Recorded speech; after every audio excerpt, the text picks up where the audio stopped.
Soror, Encuentro Feminista. Y nuestro castigo es la violencia que ya ves. Bienvenidas y bienvenidos a tu programa, a Soror Encuentro Feminista. Este programa se transmite los jueves a las 7 de la noche y los domingos en su retransmisión a las 11 de la mañana. Recuerda que también a partir de las 11 de la mañana nos encuentras en el canal de YouTube, en Soror Encuentro Feminista. En la voz les saluda Toika, en la producción técnica Carla Redondo, en la producción general Paris Paredes, y quiero darle la bienvenida a Marus López Brum.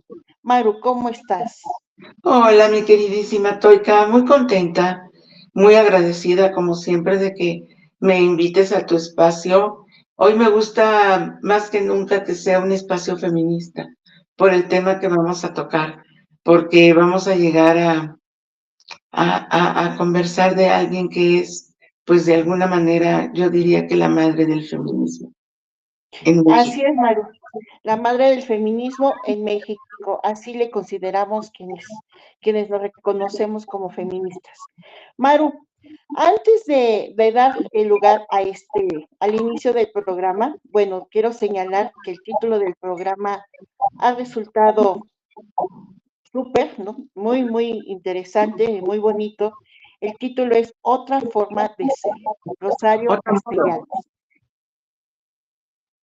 En este mes de agosto, en estos primeros días del mes de agosto del 2024, cuando el 7, si estoy en lo correcto, estaremos recordándola, el 7 de agosto estaremos recordando el aniversario, la estaremos recordando en el aniversario de su muerte, a 50 años. Pero antes de proseguir, Maru, te quiero pedir que te nos presentes, que nos digas quién es Maru López Brum. Qué bonito que me digas a mí que me presente. Pues mira, soy de alguna manera concreta para que se acuerden y no les dé tantos datos, pues soy una mujer feminista, romántica, alegre, que me ha interesado siempre el tema de la cultura, que se ha dedicado mucho al trabajo de la promoción cultural, que ha tenido muchos puestos en el gobierno. Y hoy, justamente porque estoy trabajando ya en el Tribunal Electoral, el tema de que he estado en todas las instancias, en los 3 poderes y en los 3 niveles de lo que es el Estado mexicano, porque no todo es el gobierno, ¿verdad? Pero en el Estado mexicano, en los 3 poderes, he tenido esa oportunidad y eso me ha dado pues una visión muy amplia de lo que es el país, de lo que son sus luchas. Y una de las cosas que más quisiera destacar en esta presentación, para no hacerla tan amplia, es el trabajo y el acompañamiento que he tenido con las mujeres y de las mujeres, porque quienes estamos en el feminismo acompañamos, pero también somos acompañadas. Entonces, a lo largo de muchos años he tenido esa participación y ese privilegio de estar cerca del trabajo, de la lucha, de las aspiraciones, de los sueños, del empeño de las mujeres, sobre todo en hacer realidad sus derechos humanos, en hacer realidad sus sueños, pero sobre todo ligados a lo que es eso, el derecho a ser mujeres libres, mujeres autónomas, mujeres iguales, con derechos iguales y con oportunidades iguales. Eso creo que soy fundamentalmente. Soy una coach también que se dedica al tema ontológico, es decir, trabajar con la transformación de nosotros mismos, de nosotras mismas, para ser cada día mejor personas, y en eso estoy empeñada en mi vida desde hace un buen rato.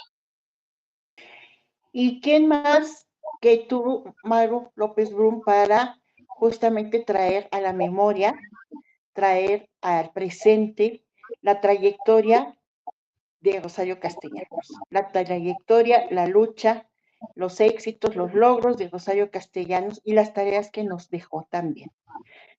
El camino que aún hay que recorrer.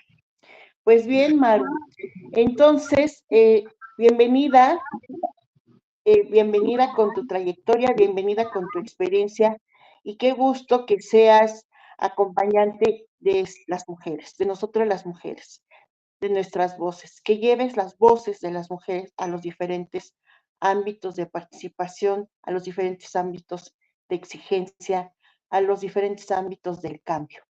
Pues continuemos con este programa. Otra forma de ser de Rosario Castellanos. Comentaba que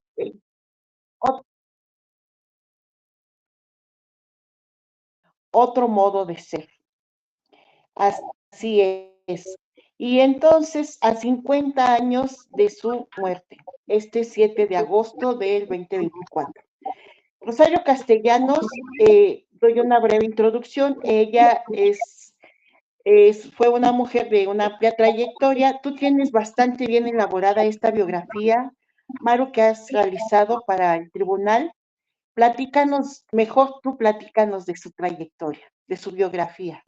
Mira, Rosario Castellanos es la hija de una familia, de una familia de Comitán, de un señor Castellanos y una señora Figueroa, que le pusieron por nombre Rosario Alicia. Nació en la Ciudad de México, porque así se acostumbra en algunos momentos, pero muy, muy, muy pequeña. Podría decir que el primer año de su vida se fue a vivir a una finca con sus padres a Comitán, esa ciudad que está ya encaminada hacia el sur de Chiapas, y ahí desarrolló su vida en una familia muy tradicional, con un papá muy tradicional. Y cuando digo tradicional, también quiero decir que un hombre que no tenía una mirada, pues, de reconocimiento hacia las mujeres. Entonces, Rosario, que vivía en una familia más o menos acomodada, a veces con menos problemas, a veces con más problemas, pues estuvo un poco abandonada por su papá y alejada de los derechos que le podía reconocer a alguien como mujer. Ella, entonces, en esa infancia, al cuidado de una nana, empieza estando en Comitán, donde está la zona, en parte de la zona más indígena de Chiapas, que ya sabemos que Chiapas tiene muchas etnias y una gran cantidad de su territorio es parte de los pueblos originarios. Rosario se empieza a dar cuenta de la diferencia que hay entre los hombres y las mujeres y entre las personas mestizas o blancos o ladinos o criollos, como les queramos llamar, y los indígenas, las personas de los pueblos indígenas. Y a ella se le desarrolla entonces una conciencia. Pero Rosario estudia la primaria, estudia la secundaria y se viene a estudiar a la Ciudad de México y entra a la Universidad Nacional Autónoma de México para estudiar filosofía. Yo recuerdo cuando empecé a leer de Rosario Castellanos muchas cosas que ella decía. Elegí una profesión que me ponía y me dedicaba a pensar. Yo escogí justo la profesión que me permitía pensar. Mi tarea es la de pensar. Por tanto, podemos hablar de ella como una pensadora, no solamente porque así se les llama a quienes estudian las humanidades y están haciendo los marcos teóricos, filosóficos, sino porque ella misma se define como una pensadora. Y ese pensamiento, ese arte, esa definición y esa inclinación a pensar, pues la lleva a reflexionar sobre la vida de su pueblo y sobre la vida de las mujeres, tanto allá en el pueblo como aquí en la Ciudad de México, cuando ya entra a la universidad y empieza a tener conciencia de la diferencia que hay en las oportunidades entre los hombres y las mujeres. Acordémonos que Rosario Castellanos nace en 1925. El año que entra va a cumplir precisamente 100 años de vida. Y cuando viene a estudiar, pues debe estar como por los 25, 24, en un momento en que empieza a ver esa demanda de las mujeres. Pues imagínate, se acaba de otorgar el derecho al El voto, voto. de reconocer, porque no nos los otorgaron, siempre decimos eso, de reconocer el derecho al voto. Y Rosario empieza a tomar partido, por así decirlo, por la lucha de las mujeres. Y empieza a realizar una cantidad de obra literaria que pasa por muchos géneros, por los géneros de la literatura en general, que ahorita hablaremos de eso, pero me estás preguntando de su vida como de su biografía. Entonces estudia filosofía y se dedica a desarrollar con la filosofía a escribir literatura, a escribir poemas, poesía, cuentos, escribe también, por ejemplo, ensayos, y bueno, ella se casa con un filósofo importante que quizá no me gustaría mucho hablar ahorita de él, porque en realidad quiero hablar más de ella, y tiene un hijo. Y esa es su vida que trasciende aquí en la Ciudad de México como parte de un grupo muy importante de intelectuales, muchos intelectuales, y yo destaco dos de esos intelectuales. Una es la poeta Dolores Castro, que fue su amiga toda su vida, y otro, que no se sabe mucho, pero ella tuvo una gran amistad con el poeta Ernesto Cardenal, nicaragüense, que fue un estudiante, un compañero de ella en la universidad, y que posteriormente él se fue para ser un monje trapense, un sacerdote trapense. Pues esa es un poco la vida. ¿Qué pasa hacia el final de la vida de Rosario? Que tiene puestos, que tiene cargos, y que termina siendo su último cargo el de embajadora del gobierno de México en Israel. Y es ahí donde un día como hoy, precisamente un día como hoy, porque ya en Israel ya es más tarde, Rosario muere por conectar una lámpara mientras ella acababa de salir del baño y hay una descarga. Entonces, pues esa descarga la mata. Ese 7 de agosto de 1974, que paró de alguna manera el mundo literario y diplomático en México, porque fue una muerte muy sorpresiva, tenía 49 años y estaba en la plenitud. Podemos entender que estaba en la plenitud de su obra. Ella daba clases en la Universidad de Jerusalén, y de su vida, ¿verdad? Y de su vida diplomática. Entonces, pues de alguna manera, ese es un pasaje resumido, mi querida Toika, de la vida de Rosario Castellanos. Sí, Maru. Y esta lámpara que le ocasionó la trágica muerte, pues se quedó encendida para el resto, para nosotras, para las feministas de estos tiempos y de los que siguen, seguramente.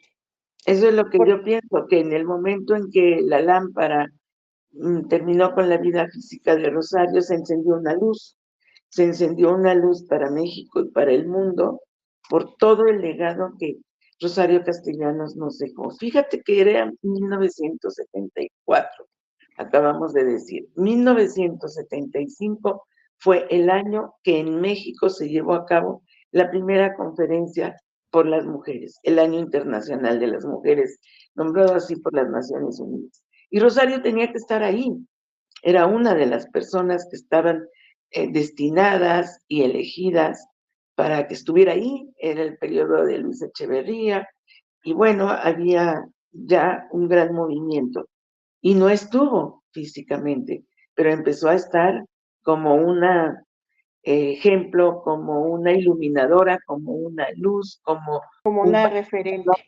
a partir de su trabajo y de todo lo que empezamos a leer, de lo que había hecho y de lo que sigue haciendo en la distancia y desde la otra dimensión, Rosario Castellanos. Como una referente. Fíjate que a mí me gustaría traer un poco a la conversación su trabajo de la maestría, de esta maestría que realiza en la UNAM sobre cultura femenina, y entonces ella plantea su tesis con el título que es sobre cultura femenina y dice, ¿existe la cultura femenina? Esta tesis, con este ensayo logra despertar muchos comentarios a su alrededor, muchas ideas y abre caminos. Como ella lo decía, se me cierran puertas, pero se cierran una puerta tras otra ante las feministas, pero igual se abren otras tantas. Elena Poniatowska, al respecto de su tesis, ha comentado, ella estableció el punto de partida intelectual de la liberación de las mujeres en México, aún sin haber leído a Simone de Beauvoir en El segundo sexo. Pues eran esos años, en 1950, cuando ella realiza esta tesis sobre la cultura femenina. Justo como tú lo has señalado, venían los tiempos por el reconocimiento del voto de las mujeres.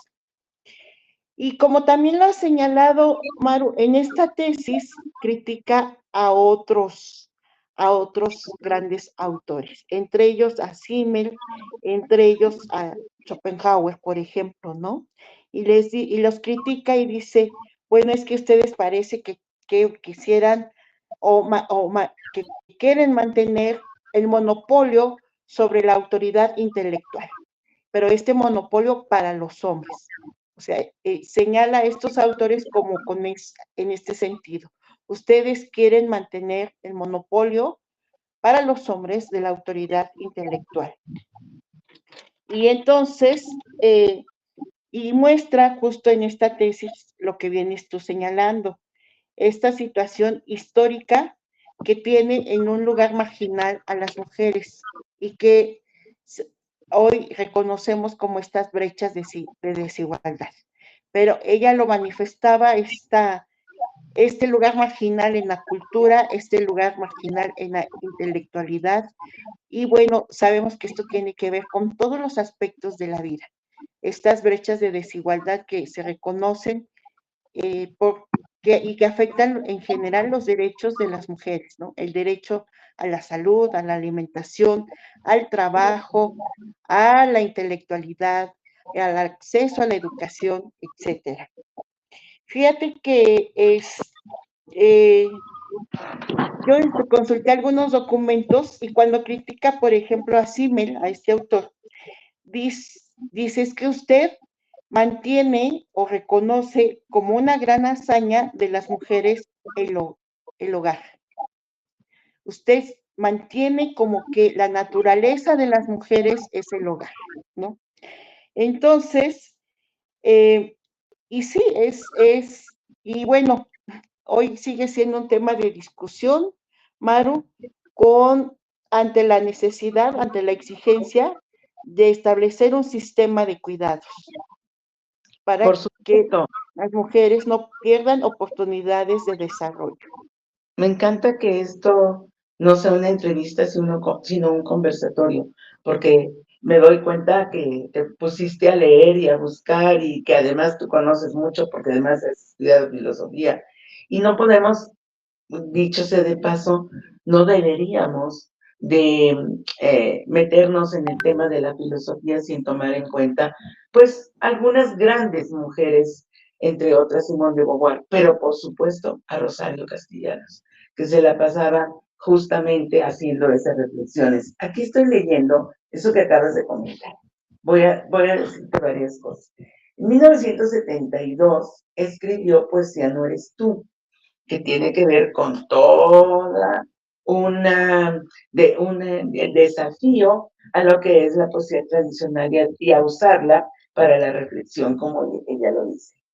Después publicó esto que acabas de decir, en 1950, antes más bien publicó su tesis sobre cultura femenina, que tiene que ver con lo que acabas de mencionar.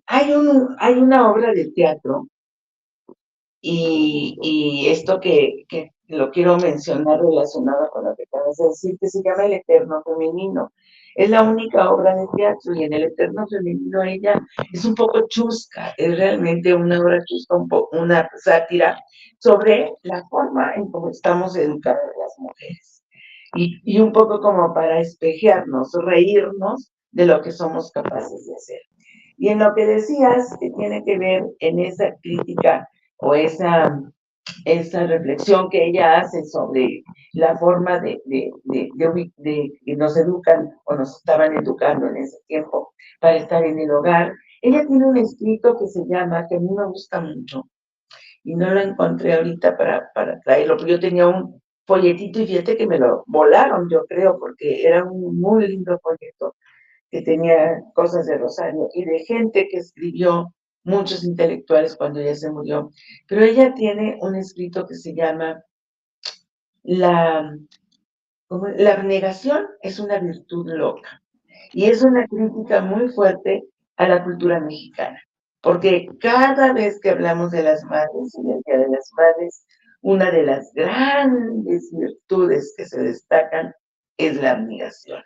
Las madres abnegadas son las mejores, las que se sacrifican, las que las que no comen con tal de que coma el hijo. Y todas esas características de las madres mexicanas que ella utiliza en un día de la mujer que antes, en aquel tiempo era el 15 de febrero y no el 8 de marzo, porque eso vino después, aquí lo celebraban como Día de la Mujer, el 15 de febrero. Y ella se echa ese discurso donde desafía, reta, descalifica y se burla de una manera muy, muy fina de lo que es la abnegación. ¿Por qué dice que la abnegación es una virtud loca? Porque la abnegación es precisamente, desde su punto de vista, esa virtud que te mata toda la posibilidad de ser autónomo, toda la posibilidad de ser feliz, toda la posibilidad de aprender a decir que no, toda la posibilidad de de ser mujer en todos sentidos. Y te lleva al sacrificio, a la entrega, a la maternidad como una cuestión sublime, donde tú te olvidas de ti como madre para entregarte a los demás. Y ella dice que es una virtud loca porque es tramposa esa virtud. Ella dice que esa virtud, que no es virtud, enseña, le mete el aprendizaje, la idea, crea un prototipo y crea un estereotipo de las madres que al final de cuentas, todo ese sacrificio, toda esa entrega, un día las pone en situación de cobrarlo. Y entonces escuchamos en las novelas, en las canciones, sobre todo en una época, esa parte de yo que te di mi vida, yo que te entregué todo, yo que me sacrifiqué por ti, pero están cobrando esa entrega que es pues el contramor, ¿no? Sería exactamente todo lo contrario del amor incondicional. Entonces, primero es una obligación ser abnegada y segundo, pues es un sacrificio y una friega, por así decirlo. Y tercero, una moneda de cambio. Tú tienes que vivir para mí porque yo me sacrifiqué, te di mi vida desde los 9 meses, desde que te concebí. Y ese discurso de Rosario pone sobre el papel y sobre la posibilidad de reflexionar, pues yo diría, mi querida Toika, que el inicio muy atrás, hace 50 años, porque imagínate, estamos hablando que hace 50 años, de una reflexión sobre lo que en ese tiempo no se decía así, pero sobre lo que hoy es el empoderamiento. Y que en ese tiempo, aquí también dice Dolores Castro, era el tiempo en el que hablábamos de la liberación femenina, que incluso era una burla. ¿Liberación de qué? ¿De qué se quieren liberar las mujeres? Pues las mujeres se querían liberar de todo eso que Rosario señala, de todo eso que escribió en sus libros, de todo eso que habla en su tesis sobre la cultura femenina, porque cuando habla de cultura femenina nos está hablando de los estereotipos, de lo que hoy cuando damos un taller de género, pues estamos marcadas en los estereotipos. ¿Por qué tenemos que hacer así? ¿Por qué tenemos que llorar? ¿Por qué somos las que podemos sentir y los hombres no? Todos esos estereotipos ella los empieza a desafiar en esos ensayos y en esas novelas y en esa obra de teatro que hizo en aquel momento. Dice que Manuel Carballo, este escritor tan importante y poeta también, le hace una entrevista, un conversatorio que tuvieron y le pregunta, pues como que, ¿qué hace cuando escribe? ¿Por qué se dedica? ¿Para qué lo hace? Y ella le contesta, lo que busca cuando escribo es descubrir cosas. Por eso pensaba, para descubrir, para darse cuenta, porque no se daban mucho cuenta las mujeres de lo que estaban viviendo, que además es el principio de la violencia. De una violencia que aunque no tuviera golpes, pues una violencia que te quita la posibilidad de vivir plenamente. Y entonces ella misma dice, ¿por qué vivimos? ¿Por qué vivimos de determinada manera? Son sus reflexiones. ¿Cómo podemos realizarnos? Le dijo Rosario Castellanos a Manuel Carballo en una entrevista que era publicada en Protagonistas de la Literatura Mexicana. Y que Rosario habla justamente de todas estas que son sus propuestas, que eran propuestas novedosas, que rompían esquemas, que no estaban tan presentes en la literatura ni de las mujeres ni de los hombres de ese momento. Eran los escritos y las propuestas de un movimiento que ya mencioné, que fue el movimiento de liberación femenina. Hoy ya no hablamos de liberación femenina, pero esa era la liberación femenina. Así es, Maru. Fíjate que yo traigo un poco, voy a citar algunas palabras de Marta Lamas al respecto de este interno femenino que van con lo que tú dices. Dice Marta, en pleno auge del feminismo, Rosario Castellanos pinta a las mujeres como conformistas a lo largo de la historia con la supremacía masculina, impulsoras del machismo, contentas de no tomar decisiones, fascinada de que las elogien por su físico y no por sus méritos, encantadas con las torturas a las que deben someterse para agradar al macho. Y entonces bueno, tú lo has señalado bien, esta violencia simbólica, que después Pierre Bourdieu diría, este sociólogo, psicoanalista diría, bueno, es la violencia que se aplica una sobre sí misma, ¿no? Fíjate que, Maru, si me permites, aquí quiero señalar algo también tan importante en su poesía, tan de retomar, tan de reflexionar, tan de reconocer, que ella hace una poesía íntima. Cuando tú hablas del amor, amor que no de este amor que hoy reconocemos como el amor romántico, y ella hace la propuesta, pues, de este amor no romántico, de este amor no que esclaviza, reconocemos entonces que su poesía es íntima, más no confesional. O sea, ella habla de la intimidad, más no son confesiones. Y al caso quiero leer un breve, de manera, no es muy largo el poema, este poema de poesía No eres tú, para distinguir estos elementos. Va. Poesía no eres tú, porque si tú existieras, tendría que existir yo también, y eso es mentira. Nada más hay que nosotros, la pareja, los sexos conciliados en un hijo, las dos cabezas juntas, pero no contemplándose, para no convertir a nadie en un espejo, sino mirando frente a sí, hacia el otro. El otro, mediador, juez, equilibrio, entre opuestos, testigo. Testigo, testigo, nudo en el que se anuda lo que se había roto. El otro, la mudez que pide voz al que tiene la voz y reclama el oído del que escucha. El otro con el otro, la humanidad, el diálogo, la poesía comienza. Entonces nos muestra ¿no? Este otro que está enfrente, este otro que está a la par, este otro que está al lado, ¿no? Pero sin ser el espejo.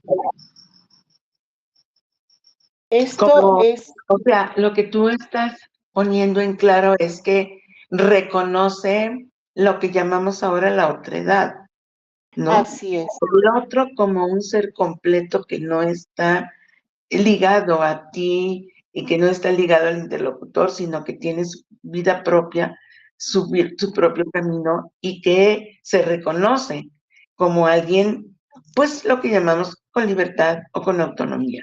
Hoy llamamos eso. Y que en ese tiempo, antes de Rosario Castellanos, no, ella también lo dice, es que las mujeres no tienen vida propia, tienen la vida de los otros, dependen de los otros, del hijo, del marido, de la madre, del padre, del suegro, pero no la vida propia de las mujeres era muy chiquita. Entonces, ella abre y abre y abre, empujando con sus poemas y con su postura esa posibilidad de reconocernos como alguien que se puede sentar frente al otro como un otro, realmente, o como una otra. Y que muestra también, Maru, esto de la poesía de después de esta poesía romántica, ¿no? Que dice, me veo en tus ojos, respiro a través de ti, este, esta poesía que va en ese sentido de la subordinación, vamos, ¿no? Esta poesía que va en el sentido del amor romántico. Bueno, eso que nos podríamos quedar muchísimo tiempo hablando del tema de el feminismo de Rosario Castellanos. Y bueno, tan es fuerte, tan hace aportaciones tan importantes, deja tantos libros, que por eso la reconocemos como una mujer y como una filósofa intelectual activista y comprometida con eso que se llamó la liberación femenina y que hoy se conforma como el feminismo en todas sus formas.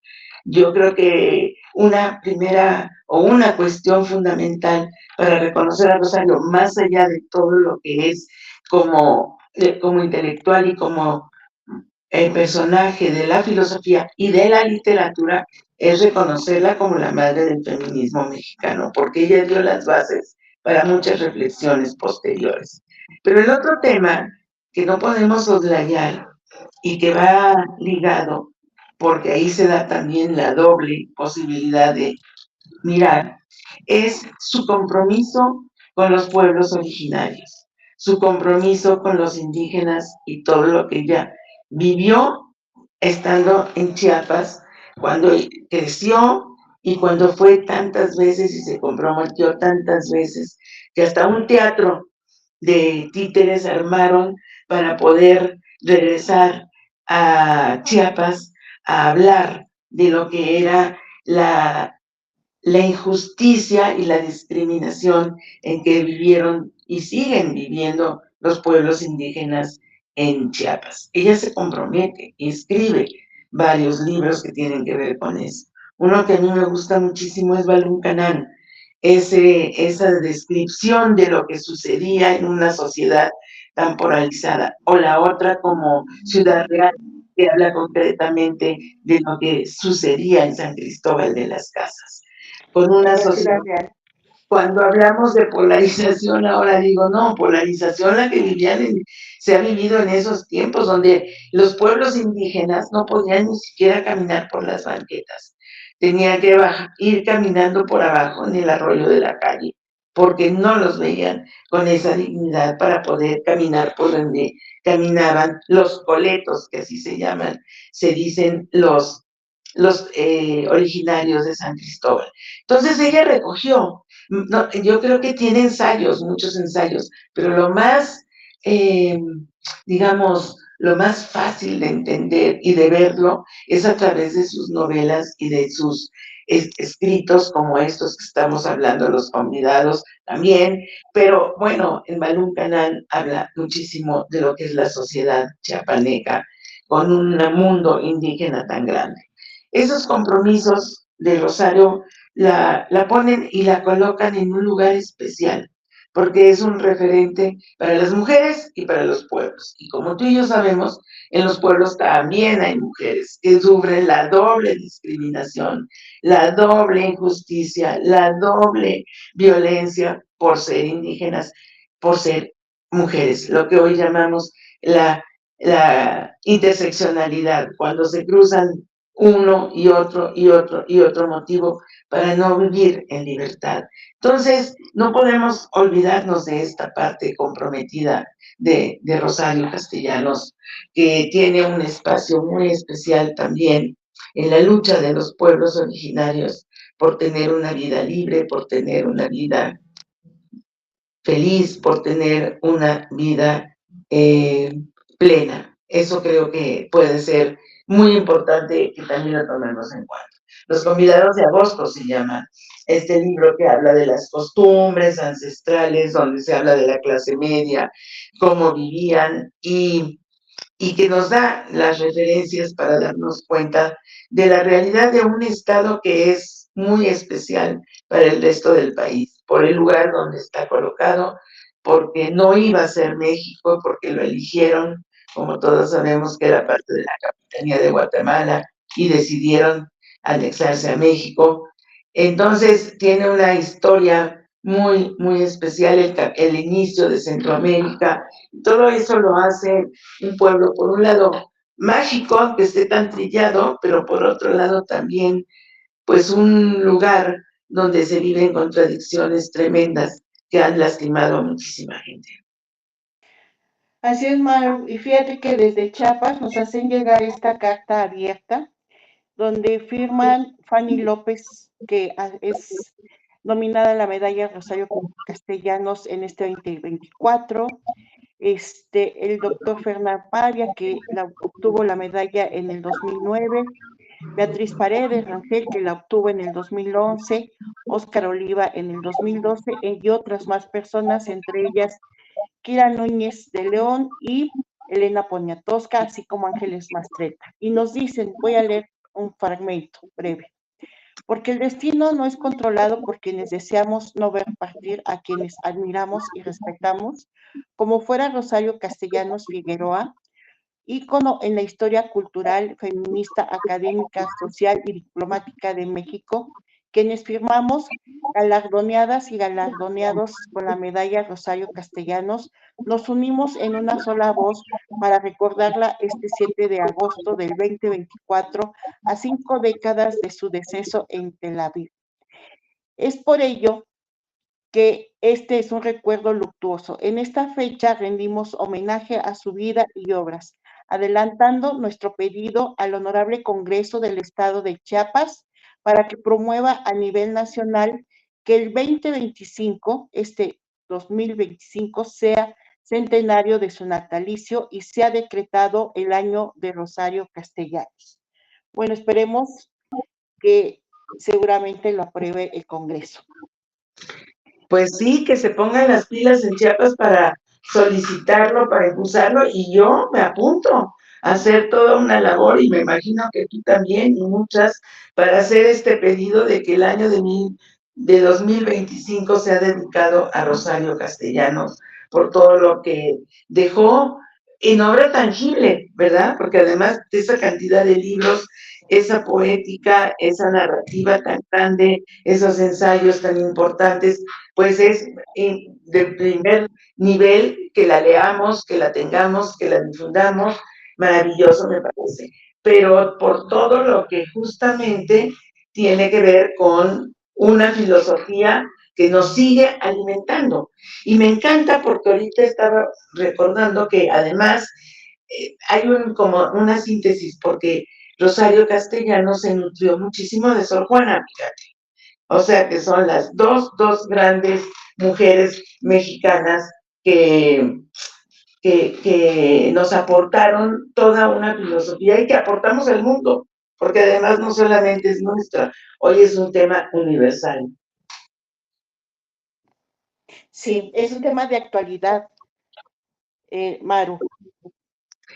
Quiero decirte, ahorita leíste un poema, voy a ver, porque me lo sé, pero aquí en la entrevista no me voy a acordar mucho, y mejor lo prefiero leer si lo encuentro. Aquí está. Ahí cuando decías otro modo de ser, es el final de un poema, y me gustaría leerlo. Pero ese poema no se llama Otro modo de ser. Ese poema se llama Meditación en el umbral, justamente cuando vas a dar el paso. Y si te parece, lo leemos, porque ahí se encierra justo el tema de Rosario, de querer cambiar las cosas, de transformar, de reflexionar y de pensar con esperanza de que efectivamente hay otras formas que nos puedan liberar y hay que luchar por ellas. ¿Cómo ves? Sí, Mar, adelante, con gusto, te escuchamos. Entonces, meditación en el umbral. Dice, no, no es la solución tirarse bajo un tren como la de Ana de Tolstoy, ni apurar el arsénico de Madame Bovary, ni aguardar en los páramos de Ávila la visita del ángel con venablo antes de liarse el manto a la cabeza y comenzar a actuar, ni concluir las leyes geométricas contando las vigas de la celda de castigo como lo hizo Sor Juana. No es la solución escribir mientras llegan las visitas a la sala de estar de la familia Austen, ni encerrarse en el ático de alguna residencia de la Nueva Inglaterra y soñar con la Biblia de los Dickinson debajo de una almohada de soltera. Debe haber otro modo que no se llame Safo, ni Mesalina, ni María Egipciaca, ni Magdalena, ni Clemencia Eusaura. Otro modo de ser humano y libre. Otro modo de ser. Qué bonito, bravo, bravo. Y fíjate que Rosario escribió en 1972, 2 años antes de que muriera. Fíjate que qué bonito y me encanta porque entonces ella habla de estas mujeres que violan la ley, ¿no? Y dice, ¿qué hace falta para que las mujeres violen la ley? ¿Qué hace falta para que las mujeres violemos la ley en pos de la liberación que ella señalaba en ese tiempo? Y esto me lleva un poco a ubicar lo que ella lo que ella escribió, lo que ella nos comparte desde aquellos años, como en la actualidad. En la actualidad los movimientos feministas hay movimientos feministas transgresores, ¿no? Cuando, y luego existe por ahí quienes rechazan pues esta transgresión, la ven como violencia, ¿no? Y dicen, bueno, es necesario, pero es que lo vemos en la historia. En la historia, ella menciona a Safo y menciona a Santa Teresa, a Gabriela Mistral, a Virginia Woolf. En la historia siempre ha habido mujeres que transgreden la ley. No se puede seguir como ella misma ya también lo ha criticado, ¿no? En esta actitud conformista. Y no es que hagamos apología de la violencia, no, no, no. Es que hay que ir más allá, o sea, crear nuevos contextos, crear mejores ambientes, crear, reconocer y luchar por los derechos de las mujeres. Me encanta lo que estás diciendo porque esa postura es una postura permisiva por un lado, de que lo que no se permitía se puede hacer, y por otro lado, como dices, transgresora, de que se pueden romper los esquemas. Pero hay otra palabra que ahora está de moda también, que apareció, antes no la teníamos tanto, incluso en los liderazgos, que es la disrupción, que es el liderazgo disruptivo, aquel que no se va a ir con el conformismo, aquel que no se va a quedar con lo que siempre estaba establecido, aquel que busca nuevos espacios, pero no para violar, ni para violentar más bien, sino para liberar.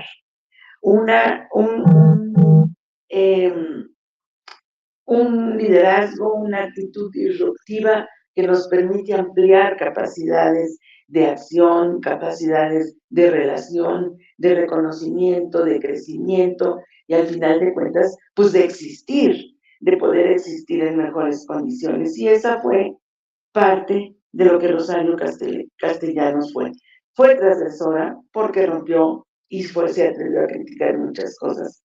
Y fue disruptiva porque nos dio nuevas posibilidades de, como ella decía, pues pensar, de buscar en las cosas, de buscar nuevas posibilidades que nos liberaran, ahí sí, a las mujeres y a los pueblos indígenas de ataduras de dolor, de ataduras de hambre de muchas cosas, no solamente de alimentos, de tranquilidad, de felicidad, de posibilidades de existencia mejor.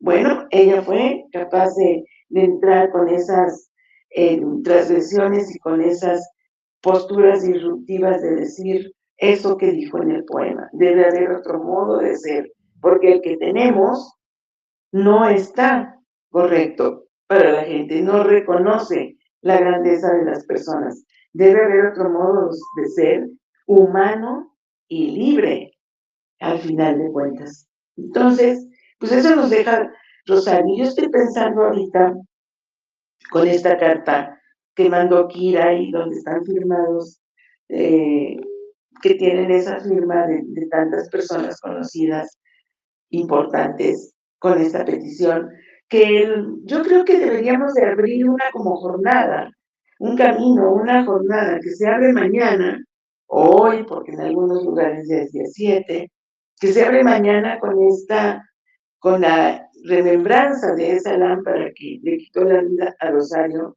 y que tendrá que ser coronada, me parece, en el día de su cumpleaños, que es en marzo del 2025, cuando cumple 100 años de vida Rosario Castellanos.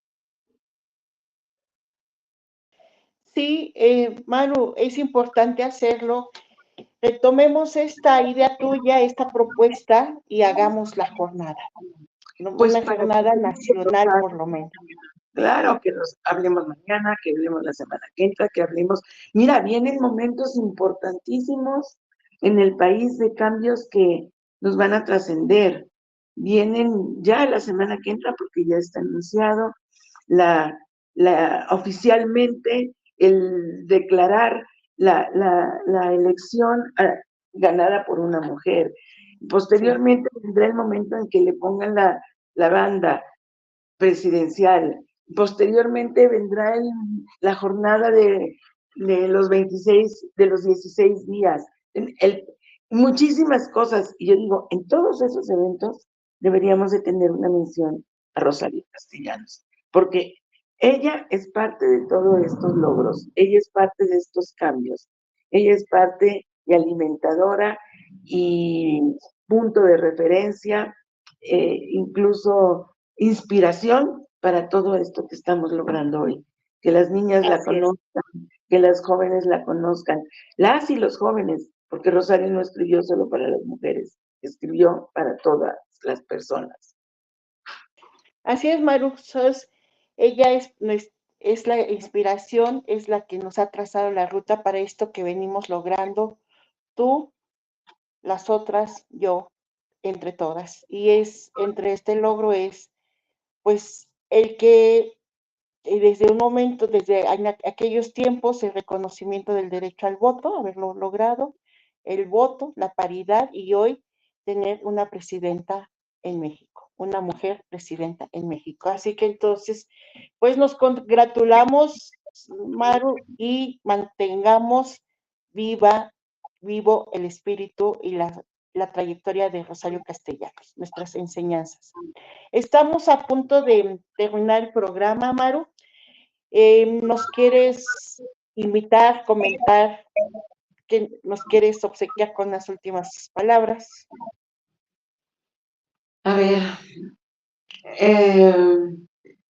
cerrar siempre es un reto, pero cerrar dejando abierto es un reto mayor, porque cerrar un libro pues se acabó, pero cerrar y al mismo tiempo abrir es lo que yo quisiera hacer.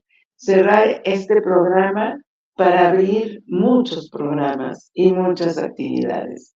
A quienes nos escuchen, a quienes nos vean en este programa que va a empezar a girar, pues yo les diría, hagan algo alrededor de Rosario Castellanos.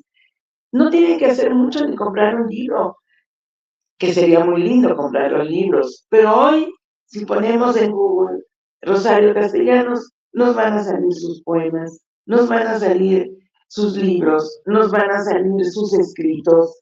Hay un tomo que se llama Juicios Sumarios, donde está todo lo que tiene que ver con su obra. Y ahí hay muchas escuelas, hay muchos premios, hay muchos parques, hay muchos lugares que llevan el nombre de Rosario Castellanos.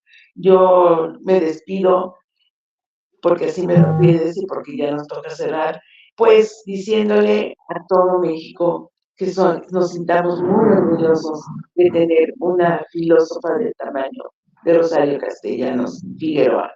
Rosario Alicia Castellanos Figueroa. Que viva Rosario Castellanos por toda la vida. Que viva Rosario Castellanos por nosotras, Maru. Así es.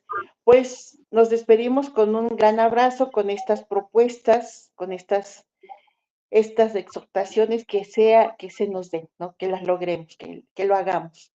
Pues bien, despido el programa, en la voz se despide Toika, despedimos también a nuestra directora técnica Carla Redondo y al director de producción París Paredes. Esperamos que nos dejen sus comentarios, nos hagan peticiones y que nos veamos en el próximo programa. Hasta pronto. Muchas gracias. Gracias, París. Gracias, Carla. Preciosos. Abrazos, Maru. Abrazos.